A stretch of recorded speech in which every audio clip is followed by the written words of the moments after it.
Tell a story when you were glad you studied the papers before signing them. Don't forget to subscribe to our Telegram channel. All the most interesting stuff from Reddit only there. Link in the description. When I was ripe to propose to my girlfriend, I went to a fairly well-known jewelry store to get a ring. I wanted to surprise her, but I realized that she would probably want to exchange the ring for another one. So I asked the employees in advance if I could return my $900. They assured me I could. I proposed to her. My fiancée, as I suspected, found another ring at another store.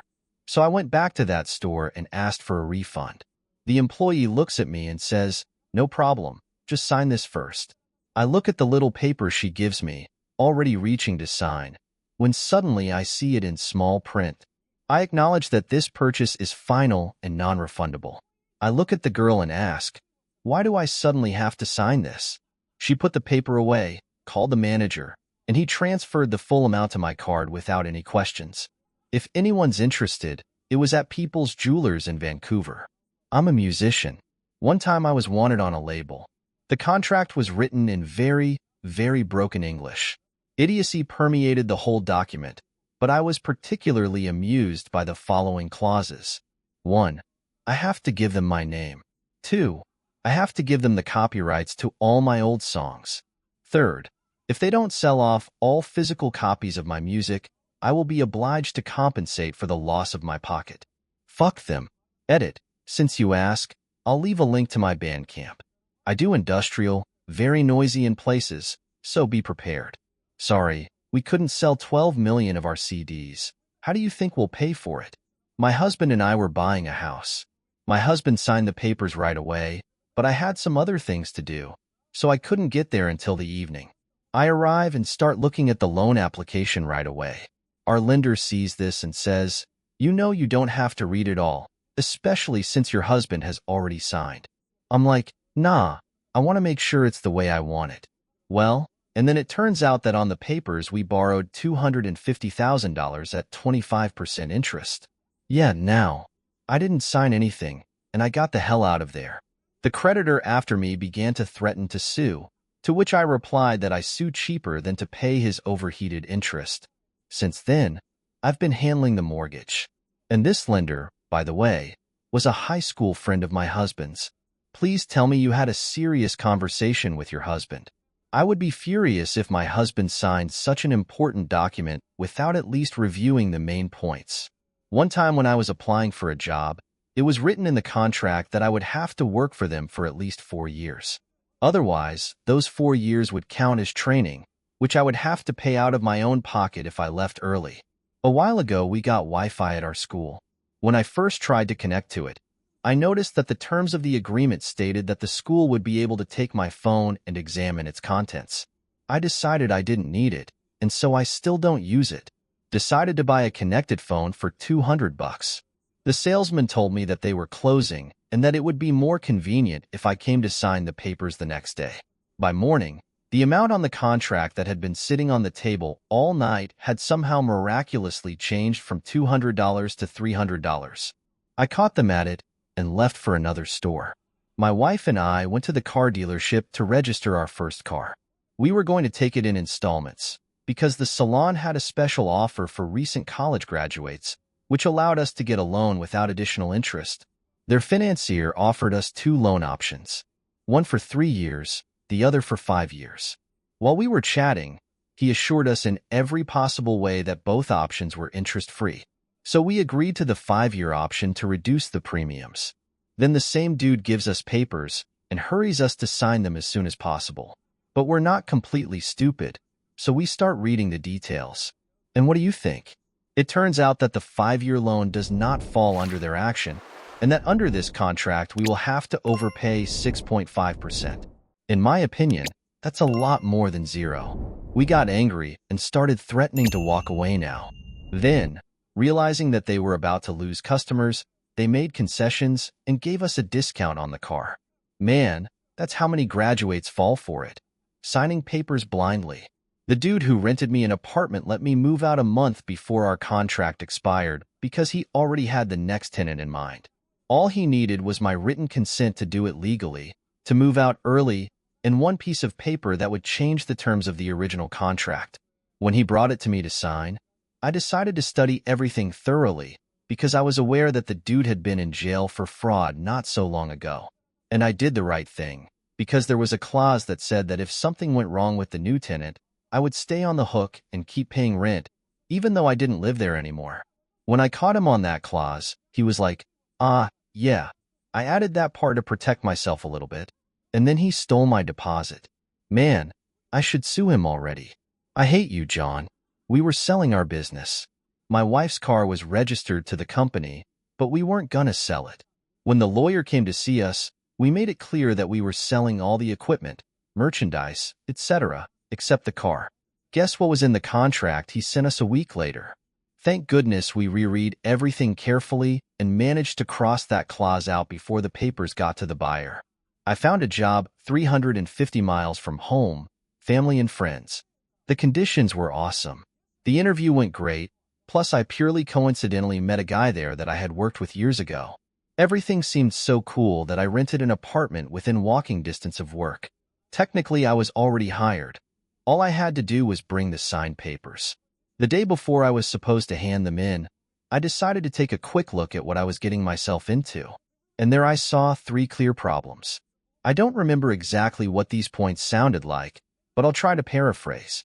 First, the position you are applying for is the only position you can have in our company. While you may have pay raises, you will never be promoted or have your position changed. We need people who are dedicated to their position. Second, we do not provide any health insurance coverage. Your health, your responsibility. Third, if you get fired or if you leave the company yourself, you can't work for a company that has computers or internet for the entire next year. I took a job there as a tech support analyst.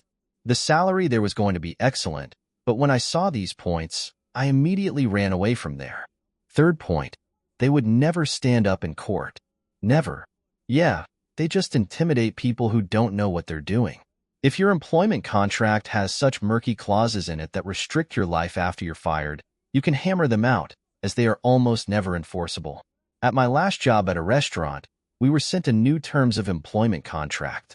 I open it up and there's a non-compete clause. This is when, after leaving a job, you are not allowed to work in the same industry for a while. I told my colleagues about it, and as a result, almost no one signed the new contract. A week later, the bosses had to redo it. A ban on competition? In a restaurant? What mysterious secrets does your restaurant keep? It's to keep them from quitting. If a person is not given the opportunity to work somewhere else, they will tolerate their job to the last.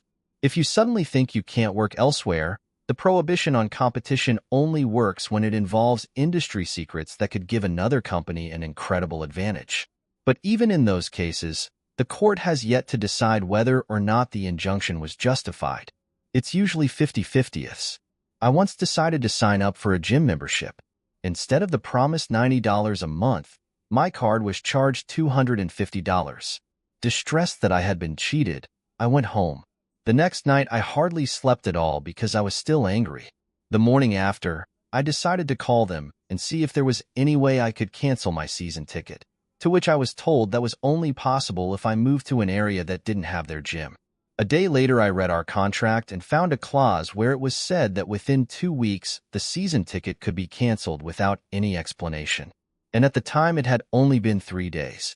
After that, I got it canceled very quickly. Did they give you your money back? Yeah, every penny of it. I went to the dealership to pick up my car. They give me some papers to sign. I start reading, and there's a clause where I have to authorize them to lend my personal information to third parties. Oh, no way. What was your business with them?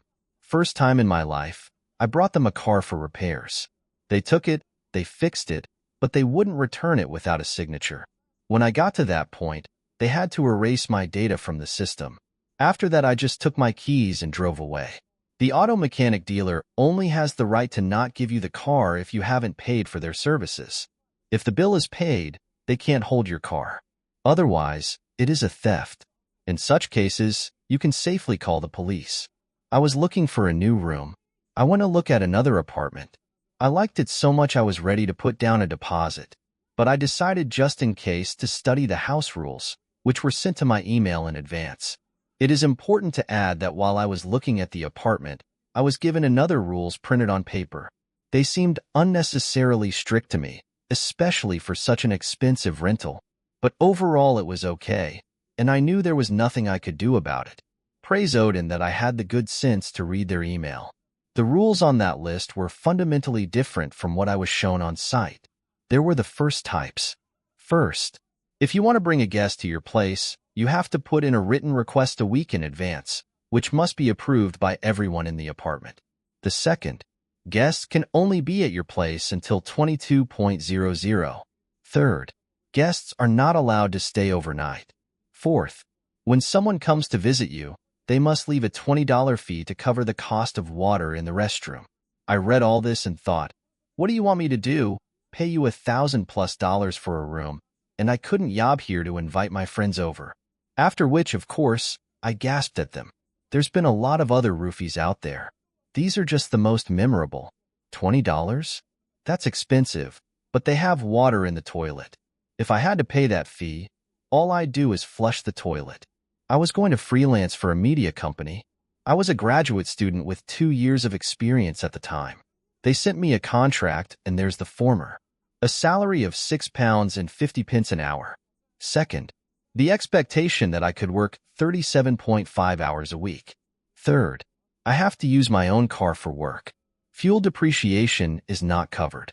And most importantly, fourth, I must give them all rights to any creative work I produced in the 2 years prior to starting my new position. I refused. My wife and I had 3 days to sign the contract to buy the apartment. When they sent us the latest version of the contract, we noticed that our mortgage interest was suddenly higher by some small figure like plus 0.2%. We asked what the heck was going on, to which we got the answer that they had checked our credit history and changed the interest rate to match our current credit rating. This gave us some bad aftertaste, and we decided not to sign anything. By pure coincidence, a week later our company was bought out by another company and moved us to another state. If we had bought a hutch then, we would have had to either quit or sell it immediately. Thanks so much for watching. In the comments, feel free to share a story about a time when you were glad you researched the paperwork before you signed it. And don't forget to check out our other fresh, warm, and just super delicious releases. Bye.